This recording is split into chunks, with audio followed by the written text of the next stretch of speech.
Guys, what's going on? Welcome back to another edition of the Terrible Movie Collabs series. I'm back today with another collab, but firstly, I'm Mike. Hey, what's up? I'm Dave from Interpreting the Stars, back on Mike's channel to discuss another film for his Terrible Movie Review series, and this is a little 2005 film called Alone in the Dark. Alone in the Dark stars Christian Slater as Edward Carnby, a paranormal investigator who is searching high and low for artifacts from another world. Discovered first by the legendary Apakani, this all proves to be a tad bit difficult, however, when it appears that somebody has opened Pandora's box and let loose creatures from beyond our world's reach. First of all, thank you once again to Mike for inviting me over to your channel to discuss another film. We've been talking back and forth for a little while trying to agree on a terrible movie to review because, in all honesty, the films from our past that are often regarded as the worst movie of all time, they're not easy to find on streaming platforms because the world is trying to make them disappear into oblivion. But Alone in the Dark can actually be seen on quite a few streaming services right now, including Amazon Prime. So I said, you know what? Let's do it. I don't know why you want to watch a bunch of terrible movies, but alright. Though I am massively interested to hear what you have to say about it for sure. As of this recording, I have not heard a peep of what you think yet. Just as long as I stay, I'll be waiting. I'll be waiting. Oh. Well, Dave, let me just put it this way. I've got a lot to say about this movie. And after that 7 seconds song that is played throughout this really awkward, random, out-of-place love scene, because the soundtrack in this movie is all over the shop.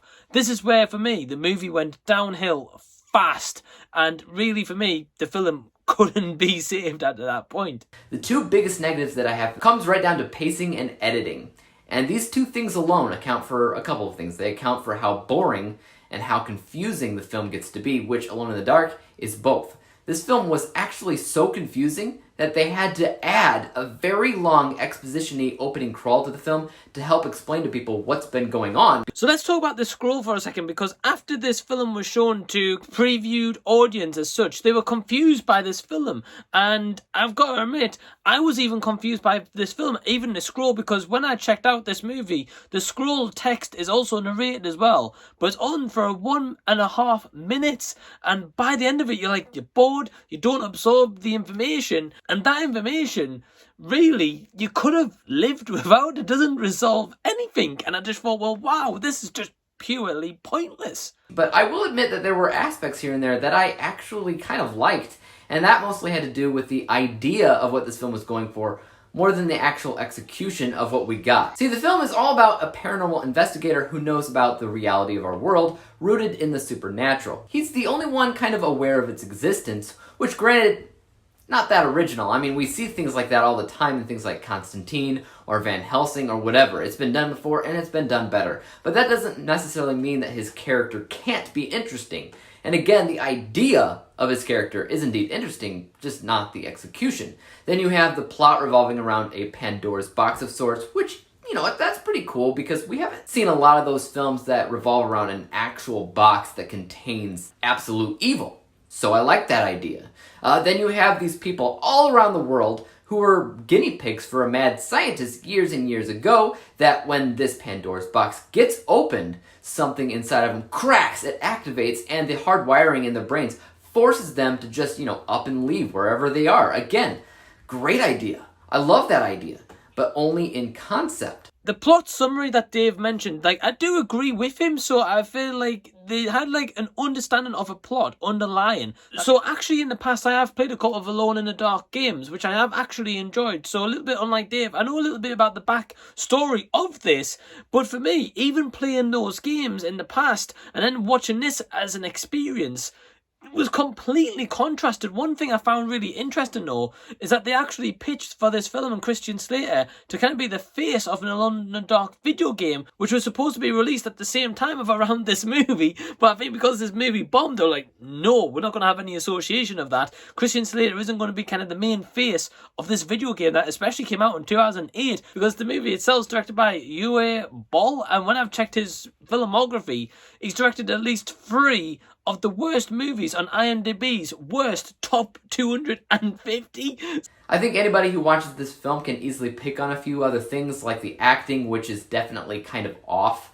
Christian Slater has always been an actor who I think slightly overacts in anything that he's in. Whereas Christian Slater, I agree, his character was completely hollow, boring, not much to him. I didn't actually really care about him, and it's a shame because I actually like Christian Slater in the movie Heathers, for example. But here, he was dull. He was boring as unpacking IKEA furniture. The real guilty party here is Tara Reid, who goes way over the top in terms of bad acting. I mean, I've never liked her as an actress, but I don't think I would have ever seen her worse than I've ever seen her before, and apparently I'm wrong.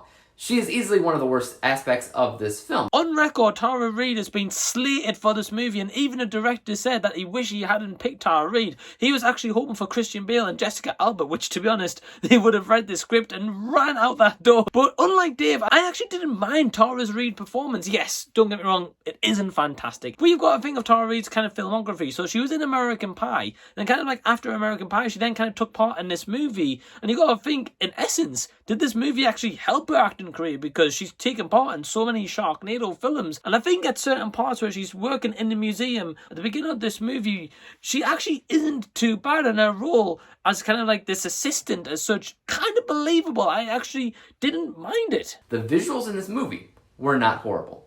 They were far from the best material I've ever seen from 2005, but the same can be said vice versa. It's also not horrible. So those effects that Dave touched on as well is actually really interesting, because when Uwe Boll got a green light draft of this movie, the studio actually gave him an extra $10 million, and he then pumped that in to special effects. And to be honest, the special effects weren't actually that bad. For me, after that kind of awkward love scene, from there, the film just goes downhill. The acting is awful. The supporting cast, especially like the security in this museum and kind of this agent from 713 unit, and really none of it's believable. To be honest, the characterization and after that point was annoying. Before I talk about my final score, I did want to ask myself, does this film deserve to be called one of the worst movies ever made?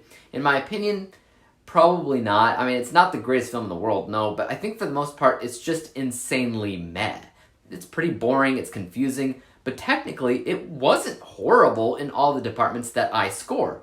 Technically speaking, I did like the action in the film. I didn't love how it was shot or edited, but the opening scene where Christian Slater's being attacked by this invulnerable dude was kind of fun, not gonna lie. And Dave references that at the beginning of this movie, Christian Slater's character, Edward Carnby, does get in a fight with this kind of like bull guy, and that fight itself was pretty cool. One thing that really annoyed me about that action scene is if you watch it very carefully, just as Christian Slater's character, for example, like smashes a glass over this bull guy's head, they slow that takedown for just a second so you can see exactly what happens, and they slow it down. I don't know if it's like a purpose effect. It just kind of took me out of that fighting scene. so when looking at my unbiased score, on a technical level, this film mostly did what it was trying to do and was business as usual, but because the pacing and the editing affects how balanced the film is, that's the main reason why this score is somewhat lower at 44%. My bias score, or how I felt about the film in general, is much lower, and that mostly has to do with the fact that I don't care to ever rewatch it again,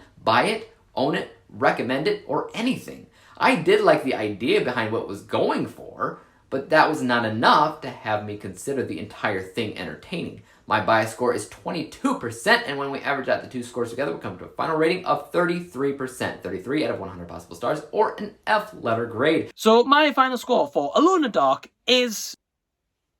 Thank you to Mike for inviting me to talk about this terrible movie for his series. I hope I didn't disappoint, and I'll let you finish out your thoughts on Alone in the Dark. Peace out. So I just want to say a massive thank you to Dave for appearing onto the channel and for sharing his thoughts on Alone in the Dark. Man, I'm so glad that you were happy to do this collab and share your thoughts. I honestly really appreciate it. So guys, go give Dave some love. The links to his channel are in the description box below. Go check him out. His intros in his reviews are phenomenal. Go subscribe to the channel and tell him that the Z Review sent you. But guys, please give this video a big thumbs up and subscribe to the channel if you already haven't. And until next time, this has been the Z Review, and I'll be Zing you later.